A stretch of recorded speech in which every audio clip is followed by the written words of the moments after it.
Dr. Roger Hall, you're welcome back. Thank you so much for joining me once again. Oh, I'm grateful to be here. Yeah, once again, a pleasure. So last time we went through the first five elements from your book, Staying Happy, Being Productive, of a Happy and Productive Life. Yep. Taking control, monitoring your thoughts, getting to the gym, exercise at some level, eating well, having a good love life relationships with a significant other, and then having a good social life. You can't be a hermit forever. The That's kind of the broad overview. Yeah. Um, Number six on your list was having a good work life. Yeah. This idea that we're made to work. Yeah. Where did you get that idea from? Frankly, not everybody's going to like this answer, but frankly, I got it from the Bible. Um, that um, in the Ten Commandments, there's the commandment about the Sabbath, and it's 6 days shall you work, and on the seventh day you shall rest. And then it goes on a little bit more than that. But Yeah, um, I started to look at the Jewish calendar, and I'm not real smart about the Jewish calendar, but um, so you work 6 days, you rest one, and then you have parties. You have festivals, feast days of feasting, several right. times a year. 5 or 6 times a year. There's the ones for mourning, but then there's parties. Yeah, And so I started to think about the proportions, and it's like, okay, so most of the year you're supposed to be working. 1/7 of the year you're supposed to be resting, and then you should have these giant parties interspersed. And what I see, especially in the retirement community, is, hey, when I hit 65, I'm going to have parties all my life. That's all I'm going to right. do, is I'm going to recreate my entire life. And the proportion is all wrong. That I got this from the Bible in that proportion, but I also got it from the work of Mihai Csikszentmihalyi. Now, have we talked about him before? I think you made that name up. No, no. His name is Mihai, and his last name is Csikszentmihalyi. It's Hungarian, and I'm not making it up. That's When I fantastic. when I first read it and started speaking it, I completely butchered his name. And at the end of one of my Yeah, speeches, this woman came up to me and she goes, "I speak Hungarian. You're butchering it. Don't do it anymore. it's a Let's disaster. practice." And she Yeah. wrote it out how to practice it. And so we practiced, and I've gotten it right ever since. Anyway, Mihai, and by the way, his friends call him Mike, um, For good reason. for good reason. Yeah, unfortunately, he passed away a couple years ago. But in the 1980s, um, he was interested in studying what he called a peak experience. And he started studying surgeons and chess players and athletes and all these high performing people. And he gave them beepers, which don't exist anymore. But he'd beep them at random times during the day. And he'd say, "What are you doing? And how do you feel?" And when people felt their best, they were, and this is my language, they were solving a challenging problem in a domain of their expertise.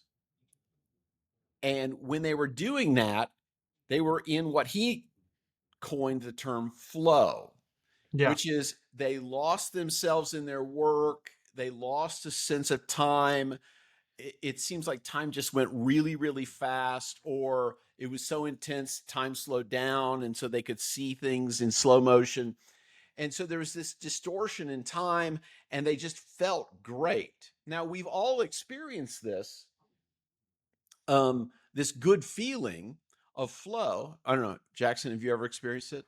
I have. It's Yeah, wonderful. it's wonderful. What you're doing when you experience flow is different from person to person. And so for me, when I'm solving thinking problems and people problems, when I'm working on creating new content, I lose all sense of time. My wife comes up and says, "Hey, you've been up here for 3 hours. You know, dinner's cold." Oh, I'm really sorry.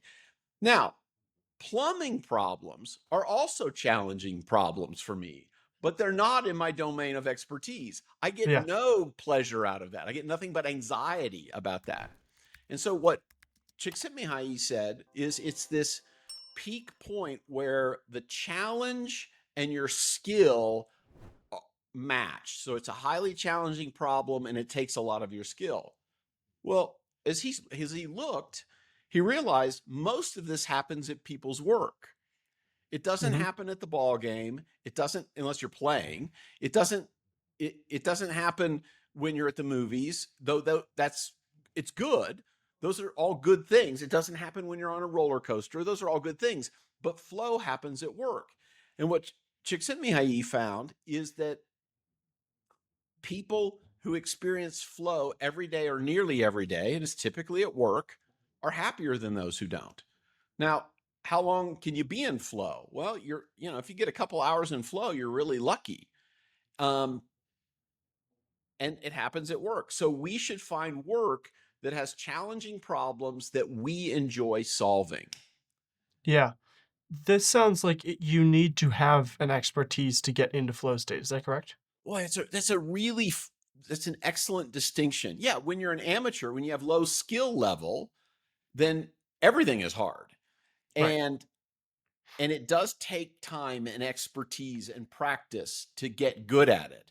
But as you like anything that you get good at, you get good in increments. And so you get a little bit of a challenging problem, that's fun. You get better, more skilled. The challenges get more, you know, more intriguing. Like in surgery, they don't start people out on open heart surgery or brain surgery. They start out on the easy stuff. Yeah. Yeah. Yeah.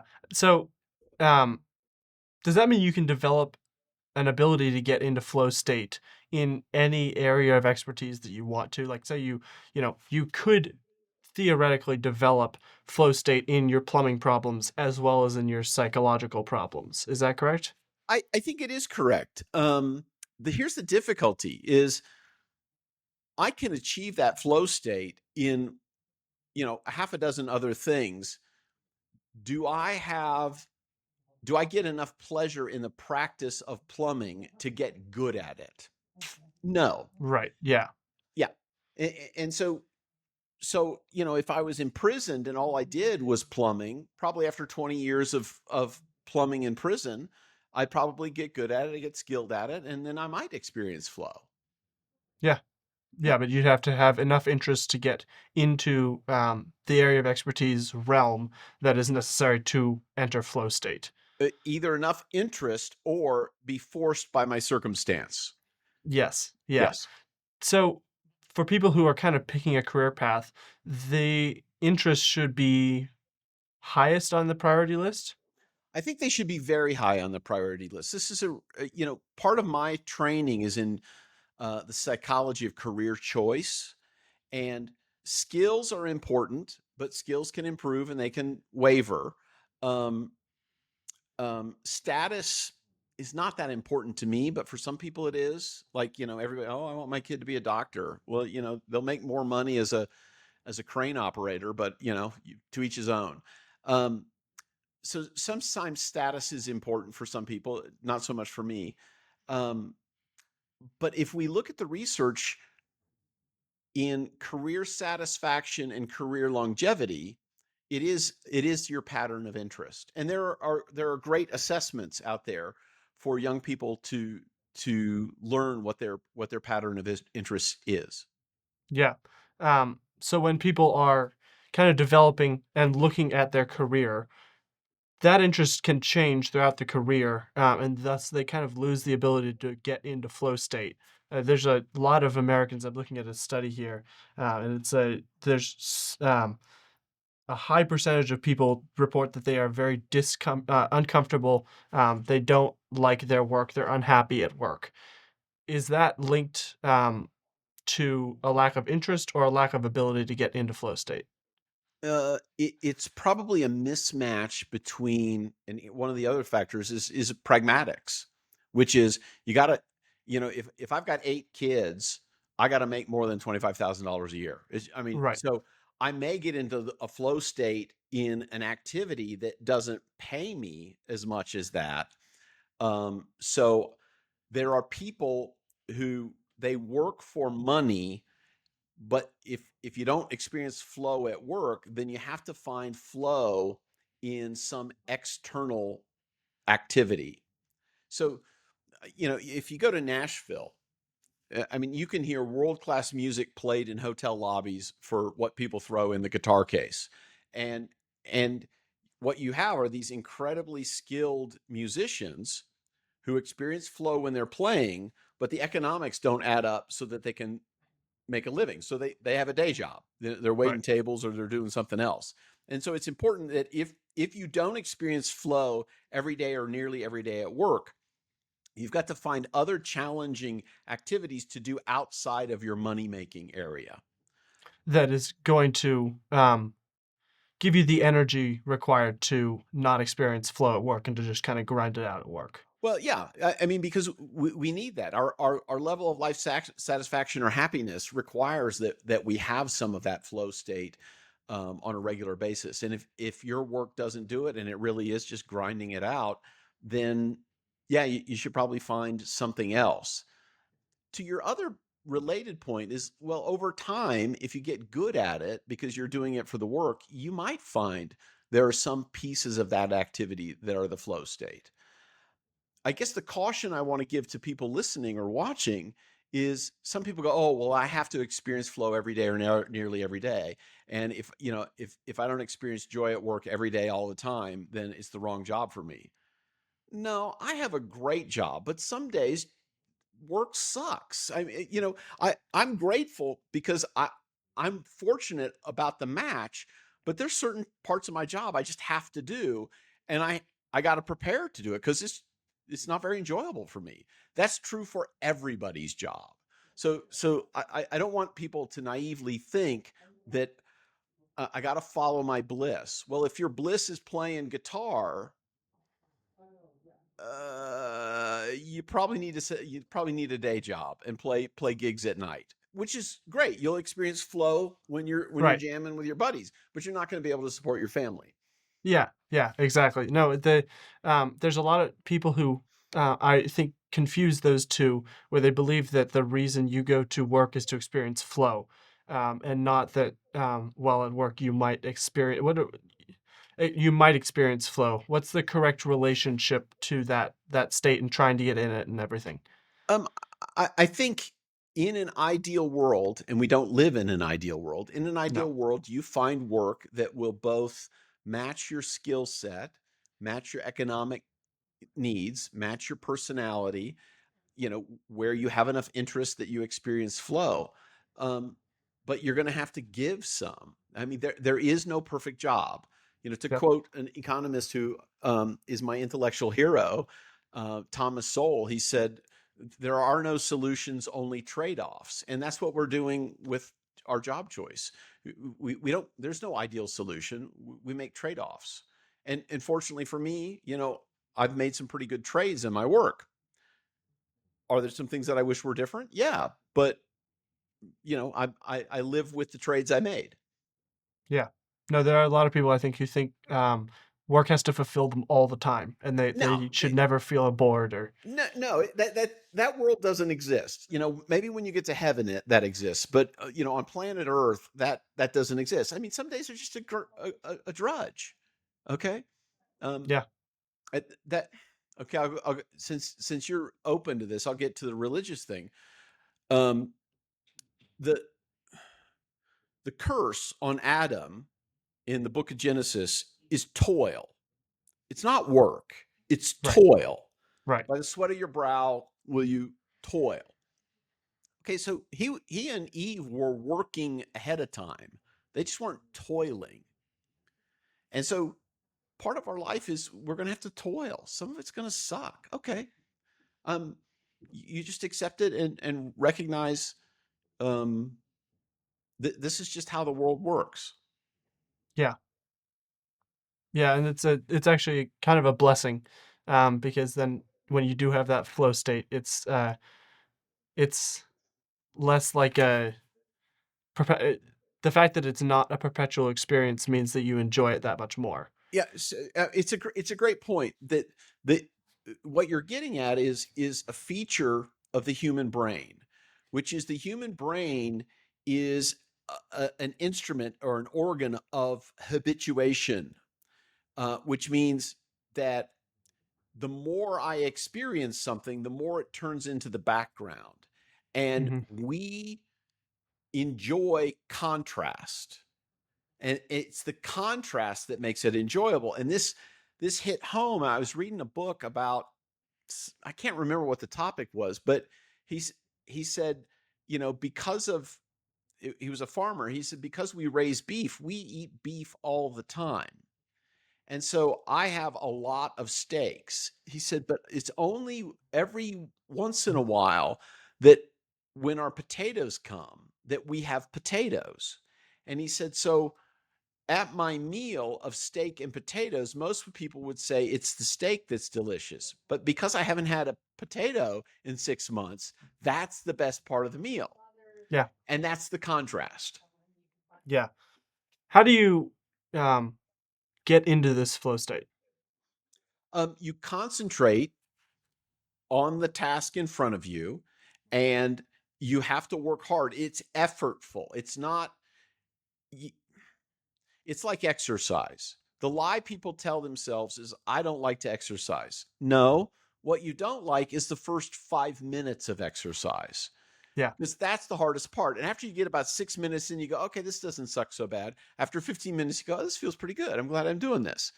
That's the same way with work. The first 5 minutes, they kind of suck, and you got to work at it, and you got to grind a little bit, and then it sucks less, and then at some point you lose yourself, and oh, where'd the time go? That's the way it always is.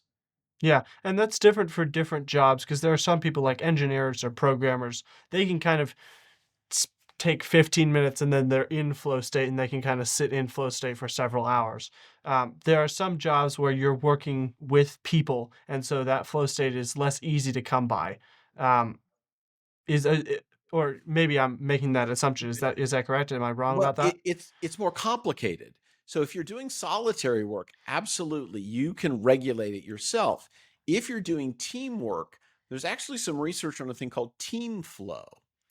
And what they've been studying on the team flow part is they've been studying jam bands, Hmm. improvisational bands, Yeah. and they've been studying improv comedy, comedy groups. Hmm. And what happens is when everybody is, to use a musical term, grooving with each other, they're all in the same team flow, and it works really well. And that's harder to achieve, to get team flow. Yeah.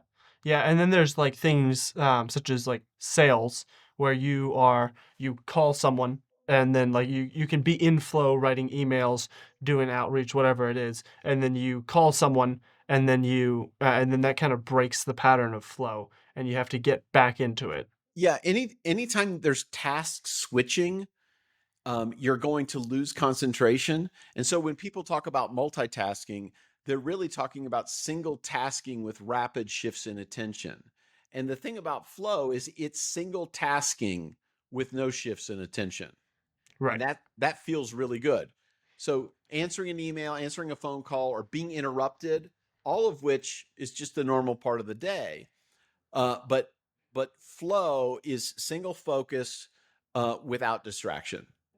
How much does environment play into the ability to get into flow state?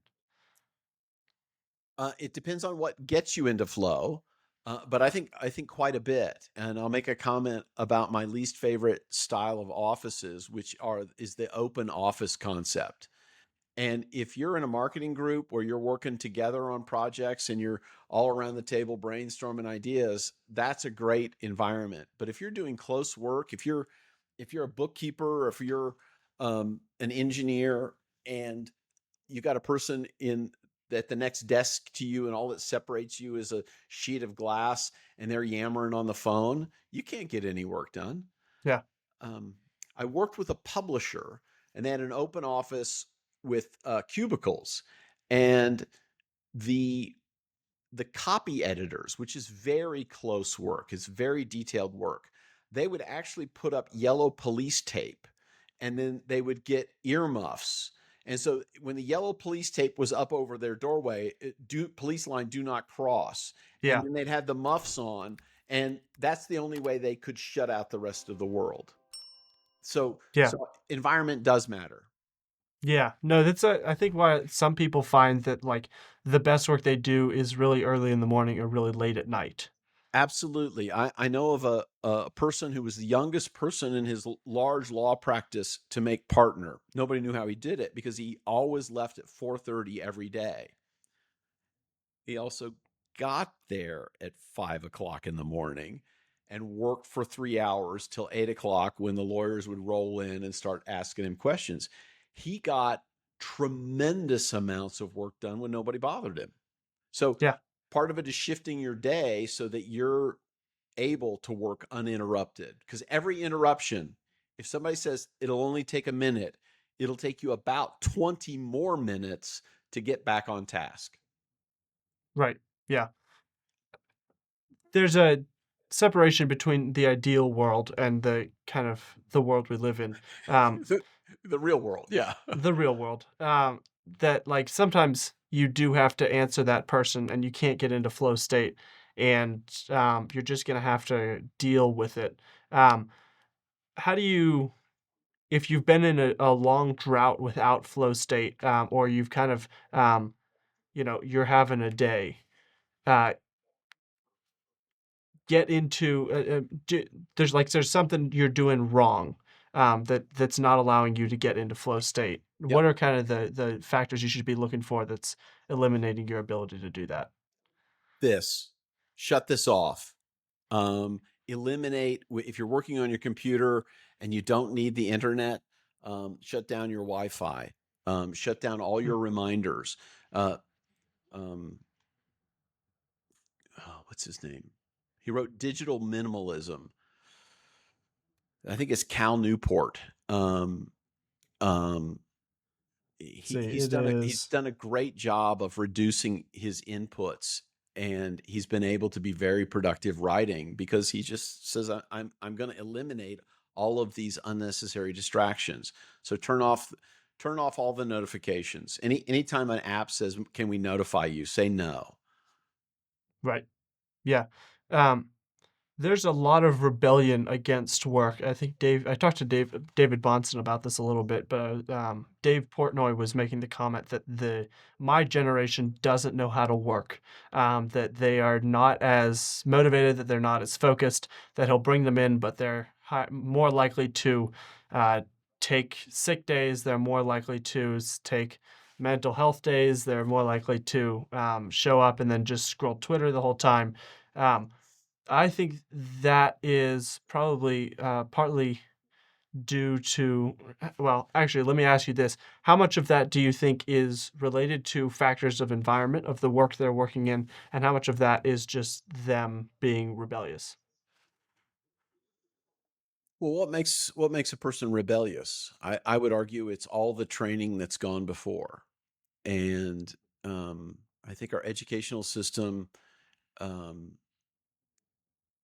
has changed so that young people are spending 6 hours a day, 150 something or 160 something days a year, maybe it's 180 days a year, in an environment that teaches them this is how the world works. And the world doesn't work that way. You don't get mental, you don't, now employers are giving mental health days, but there, if you're really, really hungry and you're really, really broke, you don't have time for a mental health day. You just get back to work. So if there's no safety net, you figure it out. Um, and um,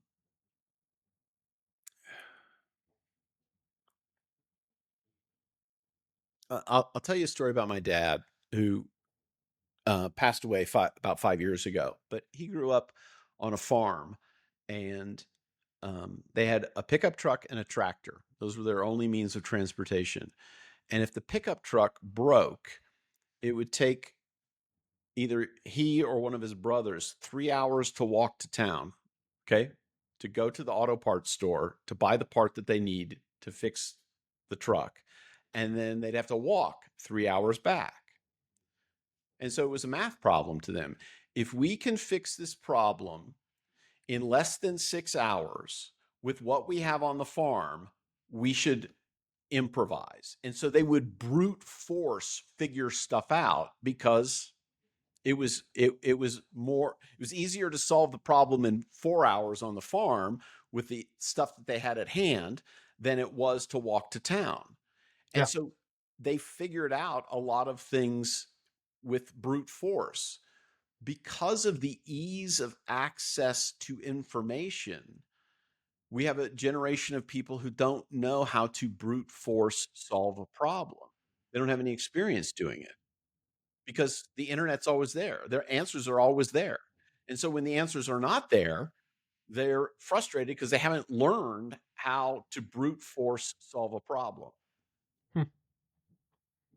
Can you teach that? Of course you can, but you have to How start young and you have to make sure that the person is struggling to learn that it is a struggle. When I did my dissertation, it was before the internet. And so when I wanted to find a reference, I had to go to the library, right? I had to get into the card catalog. I had to I had to go to the shelf. I had to find, all of which finding the information took forever. And then I had to evaluate as I'm looking at this, is this worth it? Because it was 25 cents a page to copy it. And so I had to figure out, okay, financially, is this worth it to copy in order to get to the end result? And then I'd have to go down and then I'd have to copy it and then I have to take it home and I have to read it and then I'd have to integrate it. Well, that's an awful lot of work. Yeah. Yeah. Well, I started teaching at a university after the internet was invented, and every one of these sophomore level students had better bibliographies than my dissertation because they had better access to data, right? But they were the worst papers I had ever read because they hadn't brute force had to figure this out. They hadn't had to evaluate it. There wasn't any struggle in gaining the information. So they Right. would touch it, but they didn't have to integrate it. And so, yeah, of course you can teach that, but it's an effortful process. I mean, But at some point, you're go kind of ahead. asking, can I get big muscles without lifting weights? No. Right. Yeah. But there is like a certain point where you are going to run into the internet, and then you're going to find out that like, okay, I can solve a lot of my problems the The new normal fashioned way, way. right? The new fashioned way. Yeah, And if I don't, I'm going to be behind my competition. right. And so I would say, yeah, absolutely use the internet. Yeah, absolutely use AI. I'm not anti those things. I'm Right. saying learning some of these muscle building activities, mental muscle building activities, is an important part of development. So I'm certainly not saying don't use the technology that you have. I'm just Yeah. saying recognize that over reliance on the technology, as much as I love it, will not make you struggle. Right. How do you continue to keep your edge on the industry, whatever industry you're in, continue to be the best, continue to perform, and still find a way to learn or develop or keep the ability to brute force things? I think part of it is, yeah, you've got to stay plugged in, but then it's very important to unplug. Um, the the constant immediate access to information is intoxicating, at least to somebody like me. I love it. I love it. And 2 weeks ago, my wife and I went into the back country and stayed in a yurt. If you know what that is, it's like a Yeah. round, semi-permanent tent, and we stayed in a yurt for a few days. And there's no electricity, no internet, no cell service, no running water, and it was good for us. Yeah. Yeah, Yeah. No, it kind of forces you to figure it out, which is, there's stuff we had to figure out. So, and again, it's that contrast: time away, time of quiet, time of reflection, time of brute force work, and then time, completely immersed in watching, puppy videos on YouTube. Yeah, I mean, what whatever you like. They're necessary. I You mean, I gotta have like them. them. I like them. You gotta have them. Okay. Number seven, monetary security, having financial freedom. Yeah, There's a money saying, life. Yeah, yeah, money life. There's a saying, do what you love and the money will follow. yeah, What do you that's a make of that? lie.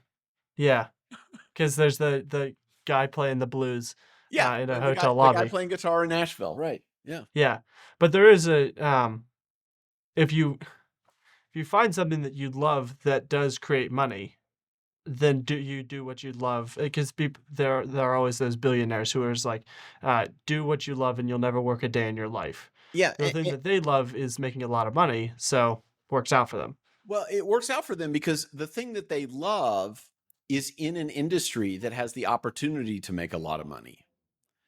Yeah, Okay, they like to solve the kinds of problems that in their era were really going to make them a lot of money. So, yeah, if it was the 1890s and I was into hydraulics, and steam power, and I knew how to solve those problems, I'd make a ton of money. Now, maybe not so much. I might do okay, but it's not going to be Elon Musk money. yeah, It's fortunate for Elon that he likes to solve the kind of problems right now that he can leverage into, you know, perhaps the first trillionaire. right, Um, yeah, so money life, uh, it is important to have money. I'm absolutely convinced that money won't make you happy, but lack of money will make you miserable. And those are right, two different things. yes, Poverty, debt, that'll make you miserable. And if you study the relationship between money and happiness, it kind of, it is a one-to-one relationship. One yeah, more increment of money, one more increment of happiness, up to a certain point, then it kind of levels out.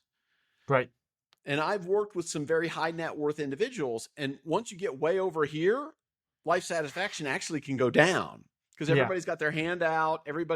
You know, everybody's constant. You don't know if they're your friends because they want your money or access to your money.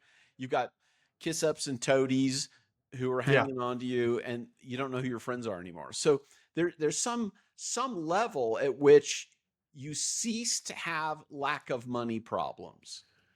yeah, And if you yeah, look at the Stoic philosophers, they really say it's about, wealth is not having more money, it's having less desires. And then once you've satisfied enough of your desires and you go, okay, this is pretty good. I don't need that extra thing. right. Then you can be happy as it relates to money. But anybody who says you don't need money to be happy is wrong. Right. Yeah. No, there's a saying, money won't solve all your problems, but it will solve all your money problems. It'll solve a lot of your money problems. Yeah. And so those are some of your problems. Yeah. But there is a talking about that Socrates and like just have less desire. For I don't know that that's a path you can take. Like having the less desire until you've had the desires fulfilled to a large extent. Um, and I'll explain what I mean by that because there is Yeah, please do. obviously a sinful part of that. But if I am like, hey, I'm broke right now, but I would like to be at a point where I could afford a Ferrari, even if I don't buy a Ferrari, where that's like an option to me. Um, and then I get there and I say, look, okay, affording the Ferrari is not actually going to bring me great fulfillment in life. That's only something you know when you're in the place to afford a Ferrari, Um, right? no, I think you can actually learn it earlier. I learned it earlier. Um, I love Porsches. I think they're beautiful cars, and They are. I've never owned one. I might be able to afford one. I've never really thought about it. But a friend of mine had a Porsche, and he said, "Hey, here's my keys. Can you go get me a cheeseburger at Wendy's?" Okay. So I drive to Wendy's and I pick him up a cheeseburger and I bring it back. I give him his keys. I give him his cheeseburger. And I go, that was a really sweet ride. Thanks for letting me borrow your car. And he goes, oh, it was really great. And he goes, yeah, this weekend I'm having it detailed and I got new brakes coming in. And the ones I ordered before are really not the right color and because they show through the rims. And so I've got these new ones ordered and now I got to have somebody put those on. And, I've got to get another tuna. And I'm thinking, uh, I just want to drive it. I don't want to maintain it. And Yeah, it sounds like a lot of problems. I realized, oh my gosh, yeah, a fancy car, that's a rental. I mean, that for me, Right. I don't enjoy solving the maintenance problems of a high performance car. I Yeah. learned that about myself at a young age. And now to me, it's a rental. I've Right. driven really fast in a Lotus, in an Indy car. I like to drive fast. I like it, but I just don't want to maintain it. Yeah. Yeah. That's not all people though. Um, so there are people who are, and I maybe fall into this category a little more. That it's like, okay, I I do like the idea of just having it there. Um, Having the money or having the car? Having the car and the ability to Okay. drive fast whenever I want. You know what I mean? Um, there's this place called Hertz, and they have a performance rental, and you can rent a high performance car almost anytime you want. And then when you're done, you just give them the keys back and you go home. This is true, but I live in Moscow, Idaho, so there's not a lot of Hertz high Okay, so performance cars you're gonna around have to me. go to Spokane Yeah, yeah. But you don't agree that this is an itch that needs to be scratched first, No, before I you can don't. say, I don't. And the reason I think that is because human beings can learn from other people's experience. You know, sometimes we have to learn on our own, but sometimes we can learn by watching other people and their experience. yeah, So and don't get me wrong, Jackson. If you want, and what's the kind of car you want? Porsches are beautiful. Yeah, It's a what which kind of 911 Turbo S, Oh yeah, yeah, just the absolutely. prettiest cars. You and me both. I mean, Yeah, I think that's a beautiful car. It's a high performance car. They're fun to drive. All those things. right. And you and I if that's what you want, you go. You know, rock on and get yourself that, and then take me for a ride sometime. That would be fun. Yes. Yeah. Um, I'm not in a position that I want to tell people stop liking what I don't like. Right. Yeah, what I'm telling you is here's what works, but if you still want it, rock on, Yeah. enjoy. Yeah. Right. Yeah.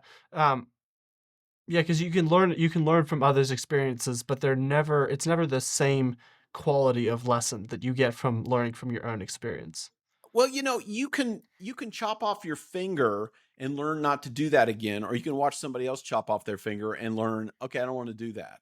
I mean, there's some things Right. you really really want to learn from somebody else's You experience. really want to learn from someone else, but if you're like chopping onions and yeah, your chef cut off their finger chopping onions, you might still be a little careless chopping the onions, but if you cut off your finger chopping the onions, you're higher likelihood that you're going to be really careful. Um, maybe there are a lot of woodworkers with less than nine That's, fingers, yeah, so yeah. maybe they didn't learn the first time. That is true.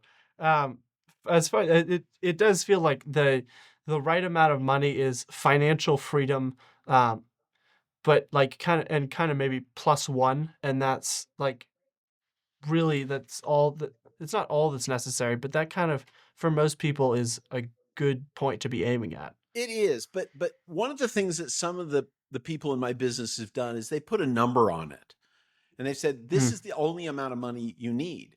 And I remember having a debate with a friend of mine, another psychologist, and he said that number that nobody should make more than that amount of money. Like, where do you get off like Yeah, prescribing for the rest of the world because some research scientist said that this is the right amount of money? You know, in if you're living in Enid, Oklahoma with no kids, that amount of money might be more than enough. But if you're living in San Francisco and you're married and you have 3 kids, that amount of money ain't nearly enough. yeah, And I'm not in the business of saying I'm not in the business of prescribing how much is enough money for people. You get to right. decide that. What I'm telling you is, hey, this is what we know about a lot of people. You figure out what's the right number for you in your situation, in your location, and your desires. What I do know is excessive desire will make you unhappy. Yes. Desire is good. Excessive desire is a path to unhappiness. Yeah. Um, what's the where's the line there? Oh, that's I'm easily twice as old as you, and I'm still trying to figure that out.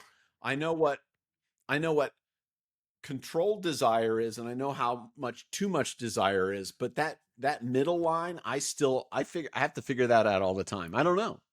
Yeah. Yeah, there's probably a tremendous amount of wisdom. I mean, I don't really know at this point that much. So, I mean, I'm this pretty is why sure I talk to no people one like really you. knows what the correct Yeah. amount is. But, Yeah. I know when I got too much desire, and I know when I don't Right. have enough desire. And so it's a matter of finding the right amount. And because I know myself, and you may be different, I know I'm prone to excessive desire. Right. So I'm constantly looking at that end. It's like, okay, lack of desire, that's never been a problem for me. Too much desire, so I'm always having to back it off a little bit. Yeah. Yeah, and seeing money correctly, I think, is also a big part of this. Like, what is money? And Wait, seeing it as can a you back up? You cut out there for just a second, Jackson. oh, sorry, yeah. And seeing money correctly is, I think, a big part of this. Oh, Identifying what absolutely. it is. Yeah, and what's your purpose for money? To me, money is a means of exchange. It's a system for a more efficient transfer of value. I have something that you value, you have something that I value. How do we make that exchange so that it's easy, it's portable, it's permanent?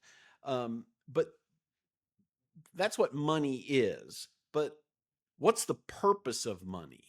For some people, it's status. For some people, it's it's um, it's accumulation. For some people, it's freedom. So you have to figure out what your purpose is.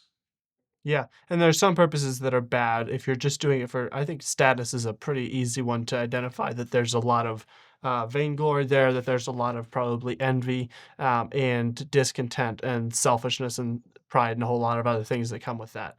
Um, identifying why you want the money is a good place to start. Yeah, the motive for the reason you want to have that money. And I've figured out for myself what my motives for money are, and I've been able to cast aside things that motives that don't matter as much. And so I'm really clear on why I want to use money. Yeah. Um, there's also a lot of Christians who kind of they read the Bible verse, the love of money is the root of all kinds of evil, and they think, right, well then I just won't have any. I will live in poverty. There's a misinterpretation of that Bible verse that leads to either an inhibition of desire or like this lack of desire I have, this laziness that I have. Oh, it's okay because it's the Bible says money's evil. No, the Bible says the love of money is the source of all sorts of evil. And the author of that, the earthly author of that was Paul. Paul's also the earthly author of those whose gods are their stomachs. And so if you use that same reasoning, you would reason then that food is bad. No, food is not bad. Gluttony is bad. Money is not bad. Excessive desire for money, covetousness for money is bad. So I think it's such a patently lazy way and inaccurate way to interpret that verse because because money is not the problem. It's the excessive desire for money. Um, Whereas food is not the problem. It's excessive desire for food that creates the glutton. And wine is not the problem. It's excessive use that creates the drunkard. So it's all in the proportion. Yeah. And this also leads into the other question, which is like when other people have money, how do you act around them and how do they act around you? There are probably a couple different ways I could go with that. So ask that a little bit more specifically so I can make sure I'm Right. answering your question. Let's take this in two parts. Yeah. First part, when you let's say that God blesses you financially, you have a good deal of money, much more than other people Yep. in your area, in your circumstances. Yeah. How do you navigate current relationships and new relationships? Well, it's very difficult because of envy. And the way I define envy, and I should distinguish it from jealousy. And these are my definitions. Other people have very good definitions that they've written about. These are my definitions. God is described as a jealous God. He is jealous for our affection. He is jealous for his own glory. That is not a sin. That means he desires what is already his. That's jealousy. So if I'm jealous for my wife's affections are to be directed at me. And And you so only, right? Yeah, it's okay to be jealous for what is mine. right. And vice versa. She can be jealous for my affections. Now, is there malignant jealousy? Yeah, of course. Envy is desire coupled with resentment. Hmm. So if Jackson, one day you have money and I desire money. Let's say I desire money and you have it. Well, I can desire money, but then I resent you for having it. That's where envy comes in. It's desire plus resentment. Yeah, And and it's okay to desire, but to resent, that's inside of me. And so unfortunately, human beings, this is sort of hardwired in us, is the ability to be resentful to people. Um, and so if a person has a lot of money, it's hard for people to think, okay, I didn't get this. It's not fair. I desire it. He's got it. I don't. And that's where resentment starts. Um, but if you believe, and is it okay if I keep using the Bible for stuff here? the Bible is probably the best thing we can use for stuff Okay, here. so there's this verse in Isaiah. I think it's Isaiah 45:7. Um, it says, and don't quote me on that. I'm pretty sure about that chapter and verse, but I know it's in Isaiah. I think it's in Isaiah. I may be wrong, maybe in Psalms, but um, promotion does not come from the east or the west or the desert. Um, God raises one man up and brings another down. Now or promotion, promotion, improvement, the betterment of your life doesn't come from this place or that place. It comes from God. And he raises one up and brings another down. So if he Yeah, raises somebody up, and you use this word bless, if you're blessed with money, what you're doing in that sentence is you're ascribing that the reason the money came was ultimately from the source of God. right. Yeah, we didn't have anything to do with that. By the way, it was Psalm 75, 6 and 7. Okay, so it was Psalm 75, not 75. Isaiah Yeah, 75. Thank you. there you go. Um, so so um, Lost your train of thought. I The did God, because I was thinking, God, how did I mess that up? But I messed you're stuff you're up. you're fine. Anyway, So but God, but if you God gives the increase. if you believe that God provides the increase, then you can be mad at God, but I can't be mad at you. Right.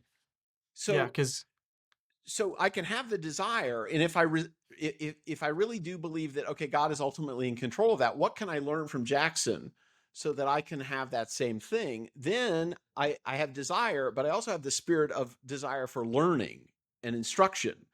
So how can I imitate that? And that's a far more productive way.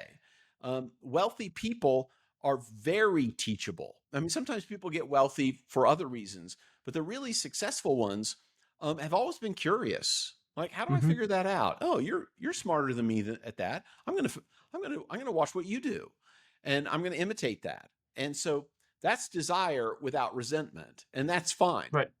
Yeah, Unfortunately, it's kind of hardwired in people that if somebody's successful, they think, oh, it must be nice, not fair, and they resent the other person. So when you have money, part of it is recognizing that some people will resent you for your success. Okay, and that's unfortunate. It's a necessary loss in your life. Um, Other people um, will change their attitude toward you because of your money. But what I find with really high net worth people is they want those friends who will continue to be their friend regardless of the money. Now, the difficulty for very wealthy people is that, you know, Jackson, let's say you and I go to the movies, and a movie ticket is a certain percentage of your whole income, and it's just, let's say you and I make the same amount of money, and a movie ticket's the same percentage of my income. Well, if I have 100x, increase in my income, then a movie ticket is 100 times less of my income. Right. But if I start looking at what's the same percentage, well, that's a trip to Bermuda. And I want to go to Bermuda with you. Well, you can't afford that because, you make 100x less than me. And I Yeah. go, you bought me a movie ticket. Let's go to Bermuda. How do you feel in Bermuda? Like a child.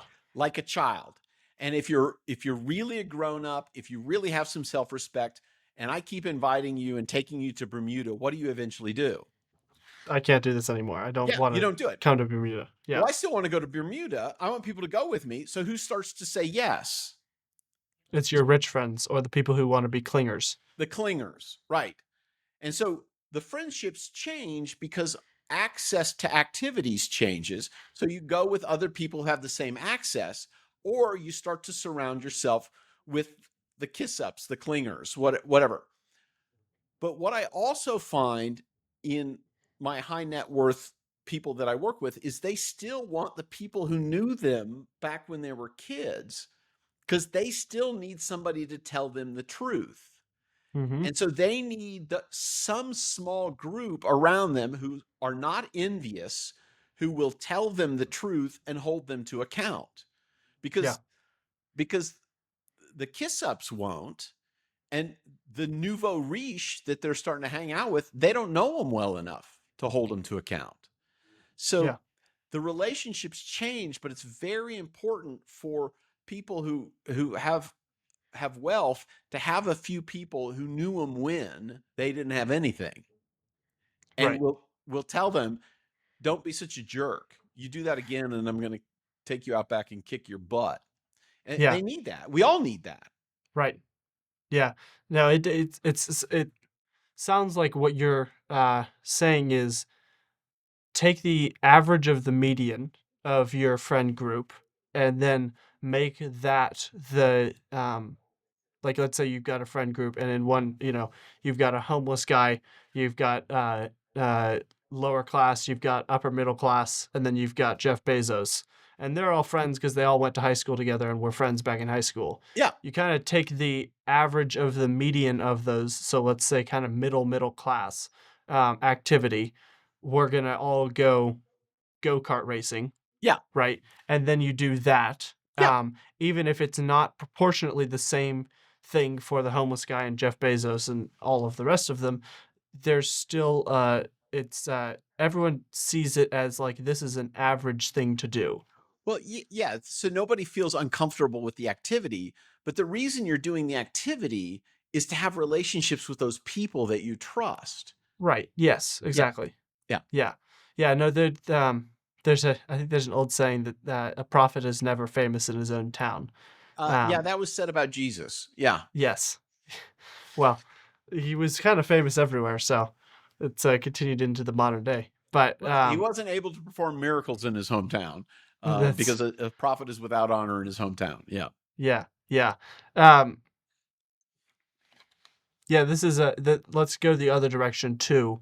If you are friends with someone and they become very rich, Mhm. or you meet someone who is very wealthy and they and like you gel with their personality, but they're also very rich. Yeah. How do you handle those two? Well, yeah, I mean, you hang out with them, and and you pay your share. I'll give you an example. I have a really one of my dear friends is a high net worth individual, and we were out and we were at a lunch restaurant, and I think we each got like a bowl of chili. This is just like, and the bill came, and I said, "Well, it's my turn." And he starts looking at me funny, and he's looking up in the sky, and I give the guy my credit card, and he walks off. I go, "What's going on?" And he goes, "I'm thinking." And I go, "What are you thinking about?" He goes, "I'm thinking about the last time someone else picked up the tab." And he said, "I think it's been 2 years." Yeah. And it really meant something to him. But we've been friends since, neither of us had money, right? And so it was my turn. Yeah, And so if you have friends like that, they need to know that you value the friendship. So sometimes it's your turn. right. Yeah. Let's move on to sleep life, Yep. getting your 8 hours. How do you get back to sleeping like an 8-year-old? You don't. You don't. You have to work harder at it. Um, I mean, the older you get, the more difficult sleep becomes for any number of reasons. Mostly because the machinery starts to break down. Um, but there are things that you can do to get better sleep. Hmm. Because sleep is when your brain repairs itself. Sleep is when um, your brain and your body is getting rid of all the ick that's in your life. Your brain is very active during sleep. It's just active doing things that you don't remember. And so people think, "Oh, I could get so much more done if I didn't have to sleep." Well, yeah, then your cerebrospinal fluid would be full of, you know, um, all the waste material from your brain. So you need that sleep. I think what you're getting at is sleep hygiene, which is how do you how do you set up your environment so it's easier to fall asleep? Yeah, And, yeah, and the one that nobody pays attention to is the quality of your mattress. And I'm not selling mattresses, okay? Um, but go you're going to have to experiment and test which mattress feels good for me at this phase in my life. And when you're young, you can sleep on a futon and it's okay. As you get older, it's not okay. And so yeah, you need a better mattress so that your body doesn't ache as much because this whole system, we're born to die, and so it's eventually breaking down. So you've got to do different things so you don't experience pain. yeah. What are the internal factors? You talked to, there's mattress on the outside. I would assume also, I think I talked to Rod's story about this, that there's like temperature of the room, darkness of the room. Yeah, What are internal factors that can help with sleep? like inside of you. Yeah. Yeah. So one of the problems is we have these wrong ideas about sleep. Is we actually, if prior to the invention of electricity, people had two sleeps. They called it the first sleep and the second sleep. So they'd Hmm. fall asleep when the sun went down because they didn't have artificial lighting, right? Right. So they'd Nothing fall to do. asleep. They'd wake up in the middle of the night, and what they do is they'd stay up for an hour to talking to their bed partner, which is also why they had 14 kids. Um, and then eventually they would fall back to sleep and wake up when the sun rose. So it's not uncommon for especially Americans because we don't have a siesta, right? Yep. If you're in Spain, they take a nap in the day and they stay up till some crazy late hour at night. Well, they have two sleeps. Other cultures, they sleep in the day and they sleep at night, so they need less. Here in the United States, we wake up very often between 3 or 4 in the morning because that's when the diurnal cycle wakes us up. A lot of people have to go to the bathroom. Right. When they get back in bed, they can't fall back asleep. Why? Right. It's because their brain is going and they're in what I call the worry loop. They start thinking about all the problems of the day. They think about what they got to do tomorrow, and they can't fall asleep. My recommendation is you get a small pad of paper, a little pen light, and you write down everything you're thinking about. The act of writing it closes the loop, and it's called the Zygarnik effect, named after Olga Zygarnik, who was a Ukrainian Soviet academic psychologist. And what she said is that incomplete tasks are remembered better than completed tasks. So writing Hmm. it down completes the task. It falls out of your head. So when you're falling back to sleep, you can go, "Oh no, it's written down. I don't have to worry about it." And then you wake up more refreshed the next day. And I've had people say, "Well, if I start writing everything that's on my head, I'll be up for an hour and a half." I said, "How long are you up for now?" And they go, "I don't know, an hour and a half." And I go, "Okay." At least you're writing something You're down. You writing it might. down. So then the next night, because it's all written down, you're only up for an hour and 15 minutes. And the night after that, just an hour. And eventually you'll work yourself back. So that's one thing. Um, the other thing is get rid of your alarm clock next to your bed. It's always the digital alarm clock right next to your bed. And what people start to do is they start to do arithmetic. They wake up, it's 4 in the morning. They go, oh my gosh, I got to get up at 6. That means I'm only going to get 2 more hours of sleep. If I don't get to bed, sleep right now, I'm going to be exhausted tomorrow. I'm going to sleep, sleep, sleep. They're aggressively trying to pursue sleep.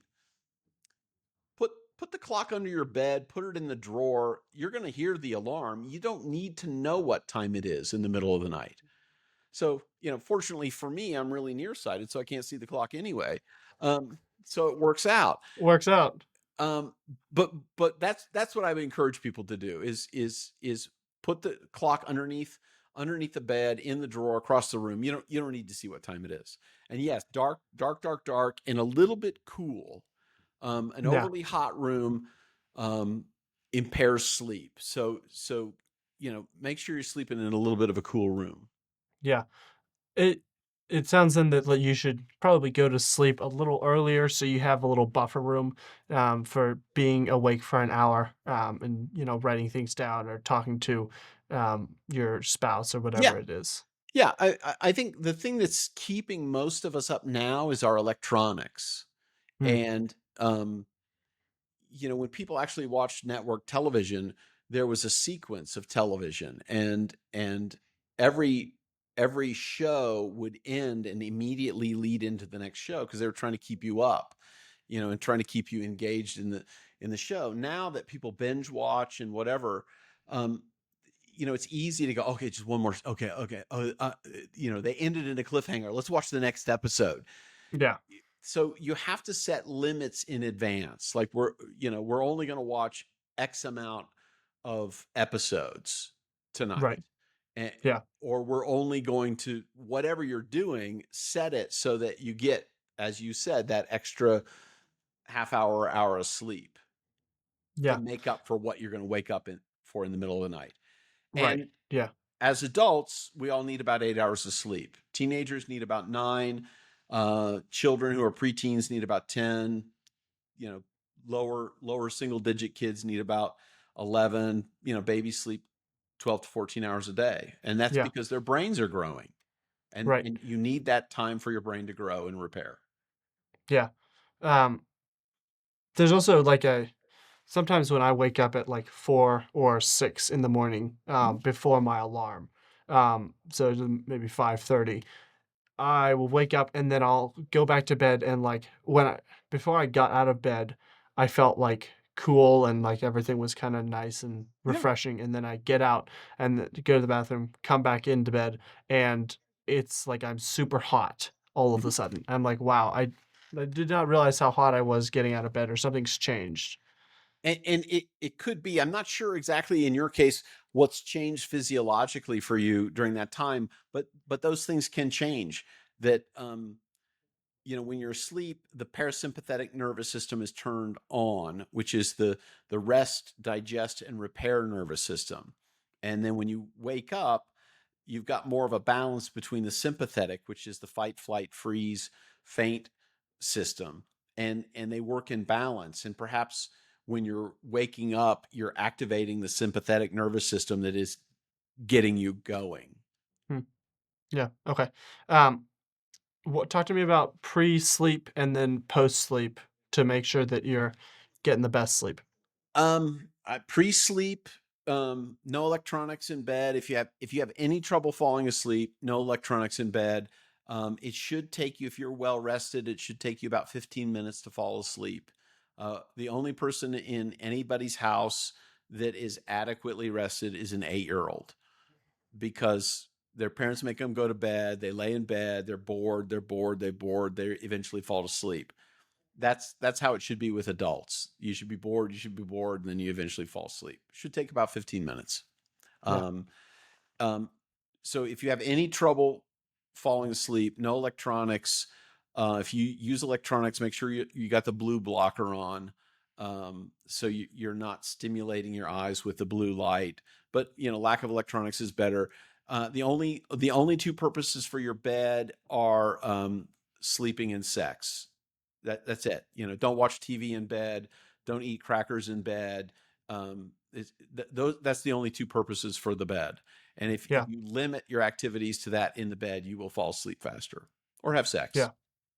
Yeah. Which I'm not married, so for me, it's just sleeping, which It's is just great. sleeping. Okay. Yeah. It's very simple.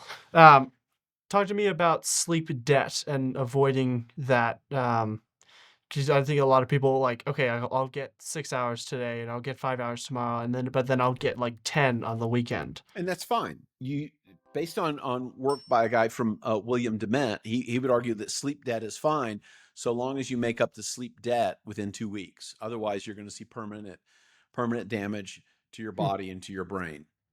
So interesting. if you're pushing it during the week and you're sleep deprived, and the way you know you have sleep debt is you can fall asleep in less than 15 minutes, then catch up on the weekend. That's fine. It's probably better not to have to recover sleep debt, but sometimes it happens, and then just recover on the weekend. I 2 weeks ago I had a really aggressive week, and I slept I think 10 or 11 hours on Friday night into Saturday morning. Okay, I made up some of that gap that Yeah. I had built up in the previous week. Now, would Yeah. it be better if I got 8 hours every night? Yeah, but it didn't happen, so you adjust. What's that? Where's that 2 week number come from? It's just based on what he said. And he's the author of a book called The Promise of Sleep. It's one of the classic books on sleep. And he said, based on the research that he was familiar with, it after that you tend to not recover the consequence of not sleeping. So Hmm, prolonged sleep deprivation will make you sick. It will make you tired. It will make you age, and it's bad for your brain. yeah. What does from a physiological perspective, what does sleep do to make you happy and more productive? It cleans out all the ick in your brain and helps your brain grow and repair. Simple as that. Hmm, Um, your brain is an organ that needs to be repaired and maintained and to grow. So if you want to learn things, then you have to get good sleep. There's good evidence that if you study something right before sleep, you will consolidate it better than if you study it in the morning and then go the rest of the day before you sleep. So it appears to be a way to consolidate learning is to learn before you fall asleep. And what happens in your sleep is that learning gets consolidated. Largely, my guess is because of the chemical called brain derived neurotrophic factor, which is the chemical. Let me explain. Brain derived means it comes from the brain, it gets made in the brain. Neurotrophic, neuro is neurons, trophic means to grow, factor, it's the stuff that makes brains grow. So hmm, BDNF is brain derived neurotrophic factor. Think of it as miracle grow for your brain. It gets released when you're asleep. hmm. It gets released other times as well. And that's what makes your brain grow and repair. And so you want to be happy. You want to have a high functioning brain. Happiness starts in your head, and your life satisfaction really is about your brain health. And so the better brain health you have, the better happiness you'll have. So get good sleep, and you'll get all the right chemistry to make your brain function really well. Yeah. Where else does this that miracle grow? I forgot BNDF or something like that. Um, BDNF. BDNF. Where else does that? What other activities help your brain Um, produce that? Meditation, which we talked about last time. Yep. So quiet contemplation, physical exercise that makes you sweat, uh, exposure to sunlight. And if you're fair skinned like you and I, we have to be careful because there's a balance between exposure to sun and sunburn. If you're Yep. browner than me and you, then you've Which got is more not hard. melanin and you can be out in the sun longer without that damage. So, people who have darker skin, get out in the sun as much as you can. Yeah. You're not as at high risk for skin cancer, and it creates BDNF. It's really good for your brain. Hmm. Um, uh, Fermented foods. So if you eat Oh, really? yogurt, kefir, um, kimchi, sauerkraut, sourdough bread, all of that will help your body create BDNF. Really? That's Yeah, fascinating. turmeric as well. Yeah. It's a great anti-inflammatory, but it also seems to stimulate the production of BDNF. That's probably where all that health nut extremist find some, You know, what's the I mean, Jackson, I eat kind of weird relative to most people, well, but so do I. I eat for my brain. Yeah. Yeah. Yeah. No, I eat a lot of chicken and rice, and I get quite a few comments about it. I don't know that I have the healthiest diet, but here we are. Um, let's talk about the last two, playing hard and then spiritual life. Yeah. Let's start with play hard. What's the importance of having fun? Um, I think we talked about earlier the work by a woman named Barbara Fredrickson about positivity. Did we talk about the broaden and build model of I positive don't think we emotions? did. No. No. Okay. So Barbara Fredrickson wrote a book called Positivity. It's based on most of her career research on positive emotions. And what she's found is not only is it fun to have positive emotions, but it also makes you more resilient. So when bad things happen, you bounce back quicker. So if you've got a lot of baseline of fun, happy, positive experiences, when bad happens, you recover more quickly. Right. And the second piece is she said that you're more creative. And so people who have more fun are more creative. So it's not Hmm. just pleasant to have recreation, it's good when hard times come because you'll recover more quickly and you can be more creative in all of your life. So that's one of the benefits. The other benefit, if we look at play, recreation, human beings, if you look at all if you look at all animals, all juvenile animals, kittens, puppies, cubs, all they play. Yeah.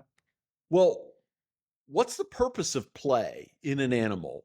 Well, it turns out that prey animals, their play is running. For predator animals, their play is chasing. So they fight, they chase.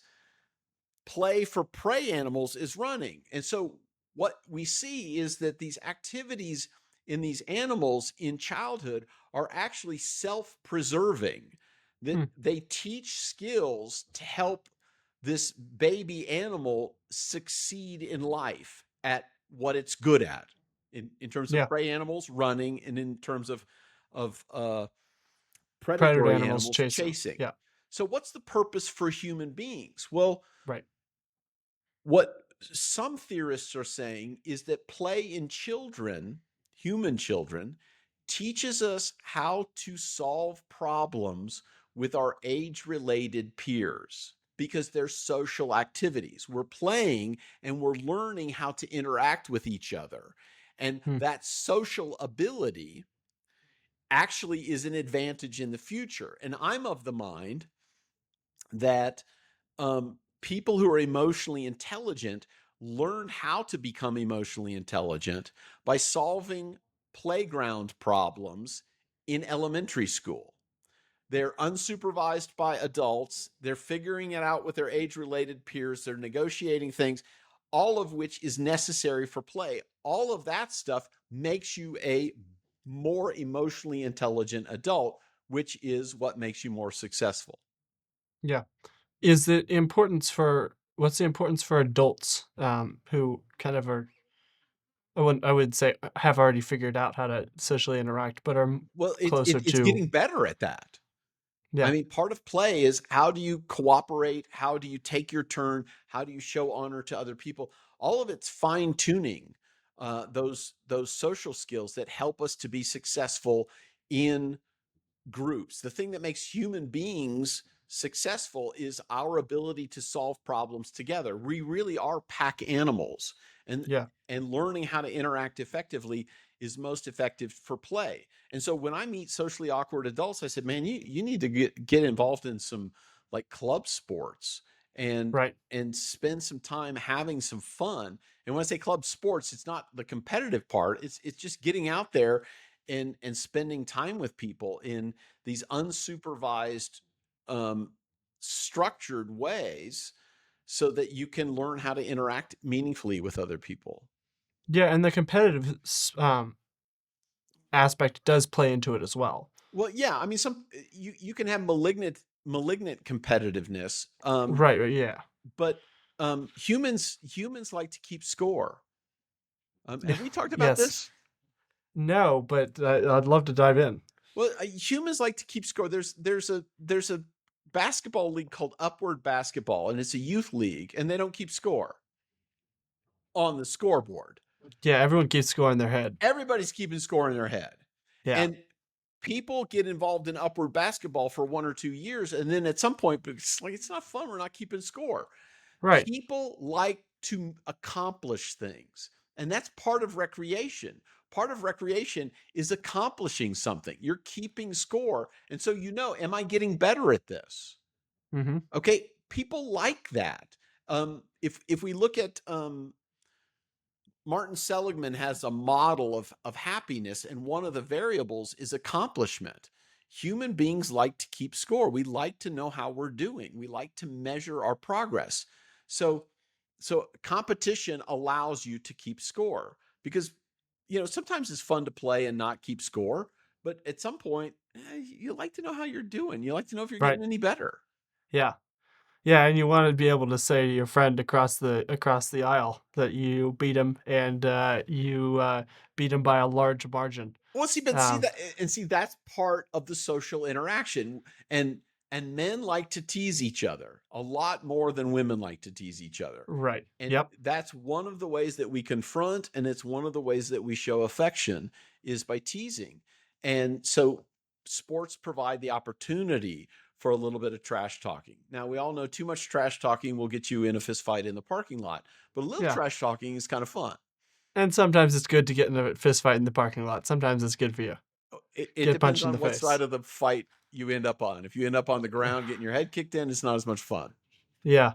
Does the play have to be manufactured like a basketball game or a soccer game, or can it also be spontaneous as well? Sure, absolutely. It absolutely can be spontaneous. Um, it's that it's a so it can be structured, but if you're in a situation where it's unstructured and it grows out of nothing, great.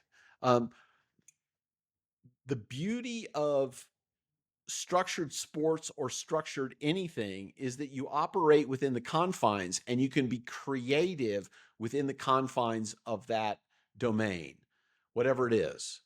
Right. Um, Yeah. whether it's a sport or whether it's art, if you operate in the parameters, that's you can be creative inside that limitation. Yeah. No, and there's a lot of people think are looking around at the world. They're looking at their bank account. They're like, look, there's just too many factors. There's too many things going on in my life to have fun. To go and join a city league or um, take part in some local volleyball games. How Uh, how what would you say to them? I, you know, I that's why we have a problem in our society, is that we don't have bowling leagues anymore. We don't have bridge clubs anymore. We don't have social activities that draw people together in real life. And again, I'm not gonna trash talk online video gaming. I think there's a value to that. But there's also, I think, a tremendous value of face to face, and I would argue a greater value of face to face interaction that happens of being involved in real life, in person recreation together. And again, Yeah. it's like saying, which is better, taking a vitamin C pill or eating an orange? And I say, well, absolutely eating the orange, but I'm Right. not going to say bad things about taking the vitamin C pill. That's kind of Yeah. what I think about online gaming. It's like a vitamin C, but if you can get the orange, get the orange. Get the orange. Yeah. Yeah. There seems to be a link also between the logging off from the internet, not being on the internet, and having and the ability to have fun or be in situations where you can have fun. Oh, absolutely. And the reason is that the internet is immediately gratifying. The thing Hmm. about interacting with people in real life is there's work involved at the front end of making that happen. You actually have to take effort to go to a place and get ready for the thing and then have the fun. And then you've got to clean up the fun. And so all of that requires some work, where if you just log on, boom, right there. You can binge watch Stranger Things, and you're done. And it is fun, but it's like vitamin C. It's okay, but It's not the same thing. it's not the same thing. Yeah. Is there a similar is the talking about orange and vitamin C, is having fun by yourself, let's say that you really enjoy pickleball and you decide to go pickleball is not maybe a great example, No, but let's say that's a super social sport that's because a it's. super special sport. But I let's mean, say you people enjoy don't get basketball. winded, and you can trash talk, and yeah, that's a Yeah. very social sport. Yeah. Yeah. But something like basketball, you can decide to go, like you really enjoy basketball, but you don't actually want to hang out with people. So you go and you shoot hoops for an hour or two. Yeah, great. It's Good. it's fun, but there's not that social interaction. There's not even a competitive um, interaction Well, there. there's probably some self-competitive thing. I mean, if you miss every shot, you're going to be pretty frustrated at the end. Yeah. Yeah. So there's some internal competition with it, but you're getting better at something that you enjoy. That can put you in a state of flow. And I would say if you're shooting baskets by yourself, you could really get some meditation time in there. So they're tremendous benefits to solitary recreation. Social recreation has a slightly different purpose, but if you're out running by yourself or hiking by yourself, that's great. Enjoy. Yeah. Talk to me about spiritual life, spiritual aspect. What does that have to do with living a happy and productive life? Yeah, I get pushback from people who are atheists on this one, and what I refer to are there are two academic psychologists that I respect immensely, and I've referred to at least one of them in our two topics. I probably referred to both of them, but both are agnostic, and they both say, "Boy, I don't believe in God, or I'm not sure I believe in God." But I see so many benefits to people who have an active religious life that if I could believe, I would do that. But since I don't, I have to work on the other areas of my life in order to achieve happiness, and they recognize it. And so if we look at people who are part of an organized religious tradition, they tend to do better. Now, I think it's an open question. Is it that they do better because they have more social contact? Their social lives are better. They have more opportunity for recreational life. That's probably true. But I think there's something more to a religious organization that you can't get from a civic organization. You can get a lot of good things from a civic organization, but to to point people to the transcendent is an important part of happiness. Part of it is related to humility. If you believe you're at the top of the food chain and you're at the top of the evolutionary hierarchy, that you're the best thing that's ever existed, it's pretty easy to think you're a god. If Hmm. you don't think you're a god and you think there is a god and you realize how small and insignificant you are, that kind of humility will serve you well. Yeah. Um, yeah, I just look at people who are involved in organized religious traditions, and they're just happier. They're happier people. They recover from illness more quickly.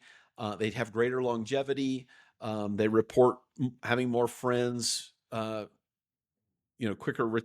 I think I mentioned quicker recovery time from illness. There was a Yeah. research study that I read about 20 years ago that said they have more active sex lives. I mean, so there are all these tremendous benefits to an active religious life.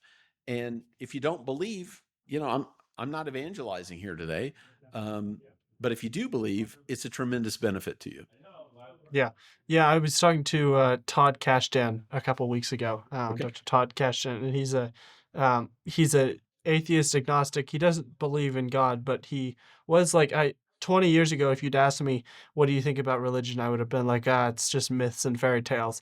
But he said he's recently changed his outlook on that because he's seen so many people who are Christians who are living a better life, who are happier, who are more fulfilled, who are, just generally more well-rounded people. Yeah. And he said that actually has made a huge difference in what I believed about religion.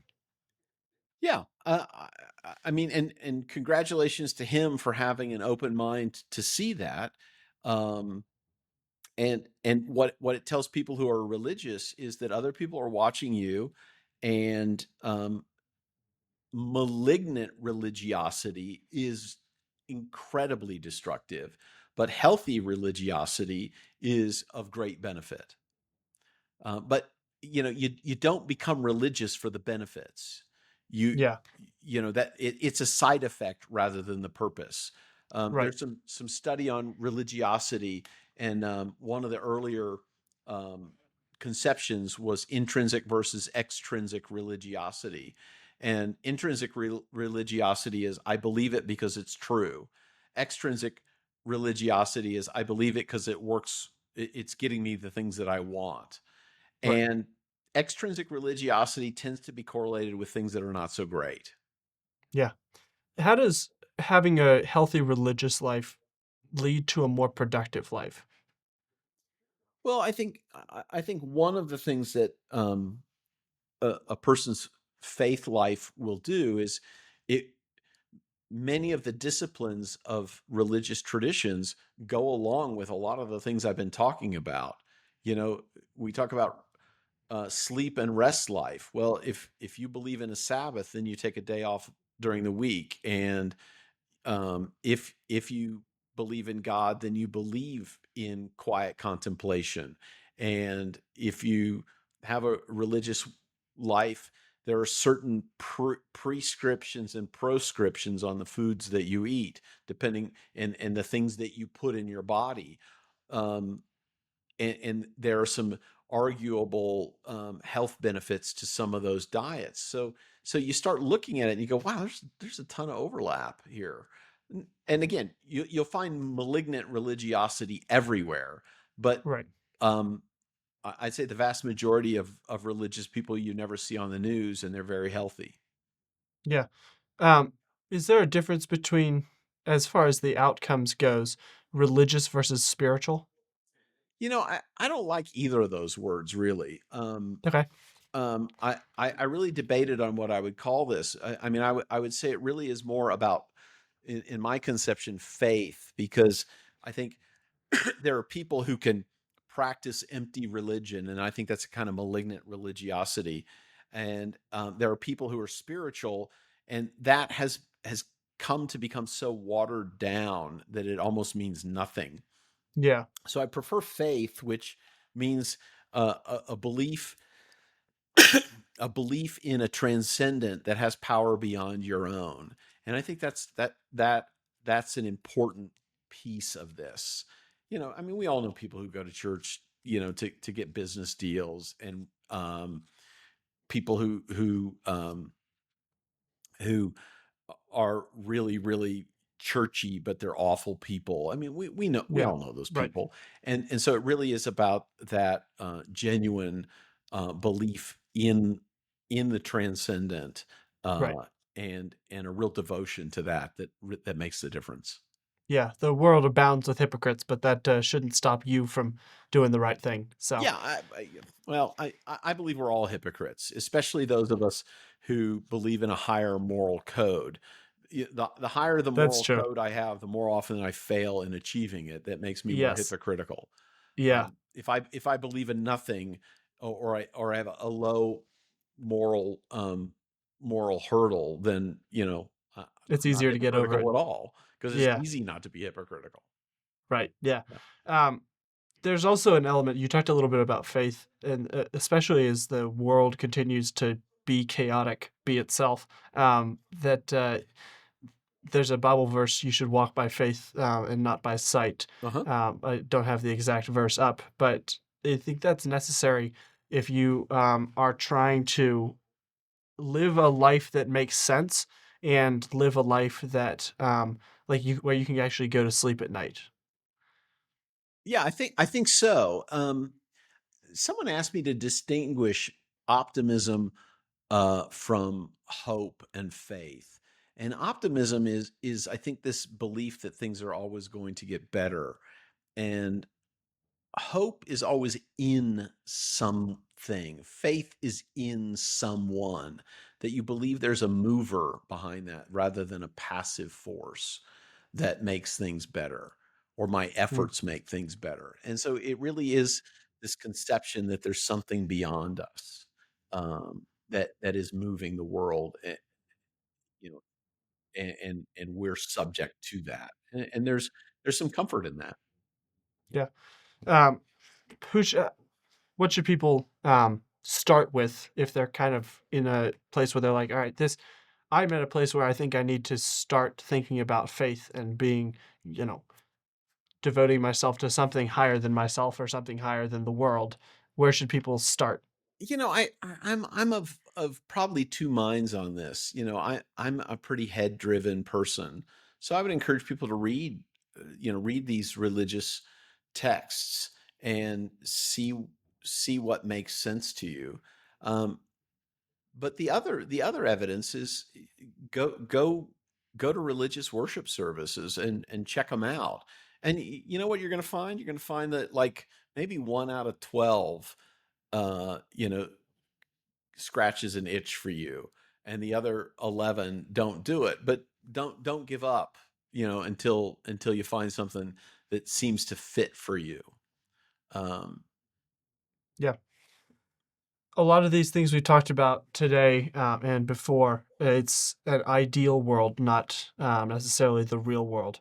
Um, and it also seems that these are a lot of, just returning to childhood, returning to how things were when you were younger.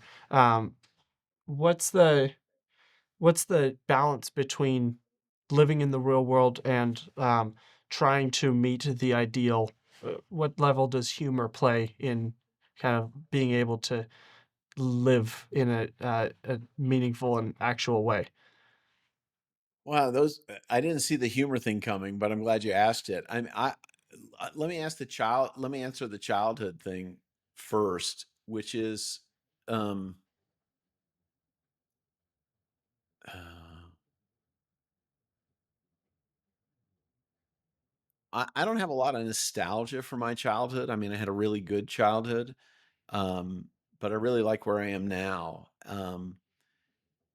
Things, you know, when we're young, there's a lot of things we don't know and don't understand, and as we get older and understand and know more, things get a lot more complicated.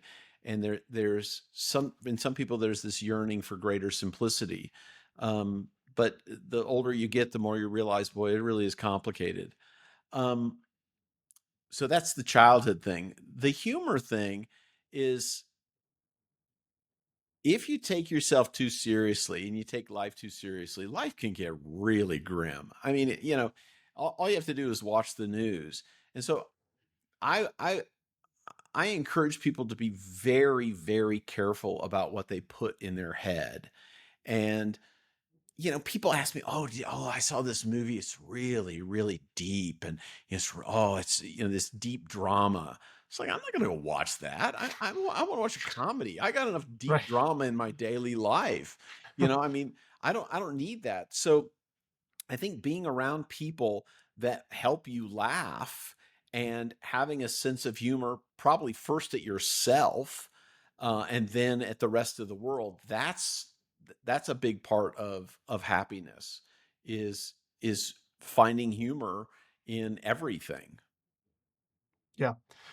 Where can just remind people, where can they find you? What can they expect from you? All of Ye that. Yeah, so probably the easiest way to find me is at my website at drrogerhall.com, drrogerhall.com. You can reach me, you can follow me on Instagram or X, and that's at Dr. Roger Hall, and that's actually spelled out D-O Doctor. Yes. Dr. Roger Hall, on X and on Instagram. You can find me. You can find my podcast, which is called Second Thoughts with Roger Hall, and that's on all the major podcast channels. Um, and I've got a couple online courses that, one of which is available now, the other which will be available soon, that you can find out about on my websites. I've got 3 books out, all of which are available on Amazon. Expedition, which is my leadership guidebook. Staying Happy, Being Productive, which we're talking about today, and then my most recent book, which is called DIY Brain. Hmm. Yeah, fantastic. I'll put links in the description. Once again, it's been a pleasure talking to you. Thank you so Oh, much. Jackson, thank you for inviting me. You're a great interviewer. You ask really really good questions, so I'm really glad to be invited. And thank you for letting me be part of your program. Yeah, well, thank you. It's always a pleasure talking. See you guys.